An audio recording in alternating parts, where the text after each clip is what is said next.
ሰላም ጤና ይስጥልኝ የተወደዳችሁ የቮይስ ኦፍ ራያ ቤተሰቦች እንደምን ውላችኋል? ይህ የቮይስ ኦፍ ራያ የዜና ሰዓታችን ነው። በቅድሚያ አርዕስተ ዜና። የፕሪቶሪያው ስምምነት የፌዴራል መንግስት የመፈጸም ፍላጎት የለውም ስለመባሉ፣ የአቶ ጌታቸው ረዳ ቃለ ምልልስ የፈጠረው ውዝግብና ሌሎቹን ወደ እናንተ ማድረስ እንጀምራለን። ቆይታችሁ ከኛ ጋር ይሁን።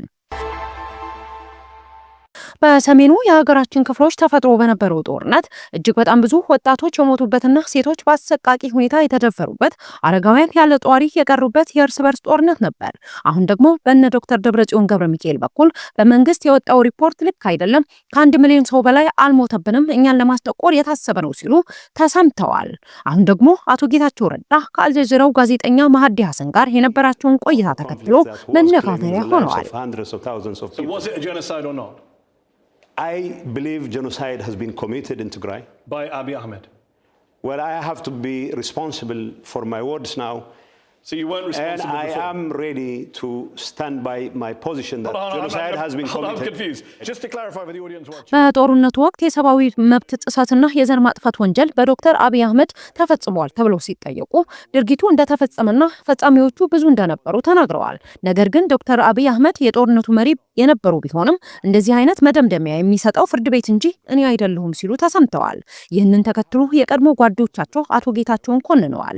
ይህንን ተከትሎ አንዳንዶቹ ቀጥተኛና መባል ያለበትን ነው ያሉት ሲሉ፣ በሌላ ወገን ደግሞ የታገሉለትን ጊዜ የረሱ ሲሉ ተሰምተዋል። You still believe it was a genocide, yes. But you're not willing to say he did the genocide? Yes. It was a genocide that just happened by itself? No, there were so many actors involved. Okay. So what I'm saying is... Was he one of them? Well, the war on Tigray was led by Prime Minister Abiy Ahmed himself. So he led the genocide?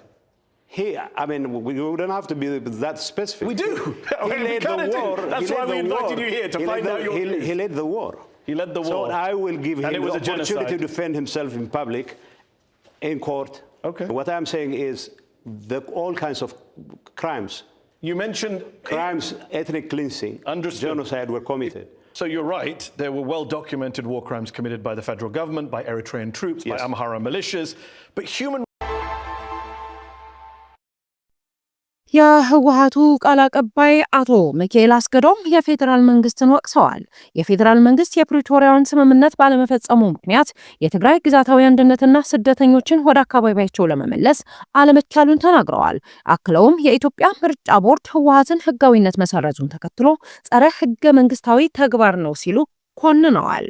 በፕሪቶሪያው ስምምነት መሰረትም የህወሓትን ህጋዊነት ሊመልስልን ይገባል ሲሉ ተሰምተዋል። ወደድንም ጠላንም ለዚህ ህዝብ ሊያሻገር የሚችለው ቲፒኤልኤፍ ብቻ ነው ሲሉ ተሰምተዋል። ቃል አቀባዩ አክለውም 2018 ዓ.ም የሚካሄደው ምርጫ ላይ ህጋዊነታችን ካልተመለሰልን በክልሉ ምርጫ አናካሂድም ሲሉ በመግለጫቸው አክለው ገልጸዋል። ይህንን መግለጫ ተከትሎ የተለያዩ ፖለቲከኞች አስተያየታቸውን ሰጥተዋል። አሁንም የህወሓት አመራሮች ማህበረሰቡን የሚያስጨንቅና ችግር ውስጥ የሚከት መግለጫ ነው ብለዋል። በአላማጣ ከተማ ህዳር 17 2018 ዓ.ም አብርሃ ረብሶ የተባለ ግለሰብ በታጣቂዎች ተወስዶ የነበረ ሲሆን አሁን ላይ መለቀቁንና ቤተሰቦቹ ጋር መቀላቀሉን ምንጮቻችን ገልጸውልናል። በየቀኑ እንዲህ አይነት ተግባራት መፈጠራቸውን ቀጥለዋል ብለዋል። ህዳር 14 2018 ዓ.ም የእሳተ ገሞራ ፍንዳታ መዘገባችን ይታወሳል። በአፋር ክልል ኤርታሌ የተነሳው የእሳተ ገሞራ ፍንዳታን ተከትሎ የበርካታ ተጓዥ ቱሪስቶች ቀልብን ስቧል። ከቀይ ባህር አልፎ የመን የደረሰው የፍንዳታው ጭስ በዓለም አቀፍ ሚዲያዎች ከፍተኛ ሽፋን አግኝቷል። ከመሬት 40 ኪሎ ሜትር ከፍታ ላይ እየተጓዘ ያለው የእሳተ ገሞራ ጭስ የመንን፣ ህንድን አልፎ ቻይና መድረሱ ተሰምቷል። በፍንዳታው ወቅትም ጭስና ሰልፈር ዳይኦክሳይድ የወጣ ሲሆን ከአየር ብክለት አኳያ ግን መሬት ላይ እምብዛም ነው ሲሉ ባለሙያዎች ገልጸዋል። ይህንን እድልም ተከትሎ ሀገራችን እንደሌሎቹ ሀገራት ሁሉ በቱሪስት መስህብነት ለመጠቀም መስራትና እንደዚህ አይነት የእሳተ ገሞራ ፍንዳታዎች በሁሉም ቦታዎች የማይከሰቱ በመሆናቸው ተጓዥ ቱሪስቶች ለማየት ከሚጓጉላቸው ስፍራዎች መካከል እንደዚህ አይነት ቦታዎች ቀዳሚዎቹ የመዳረሻ ቦታዎች ናቸው።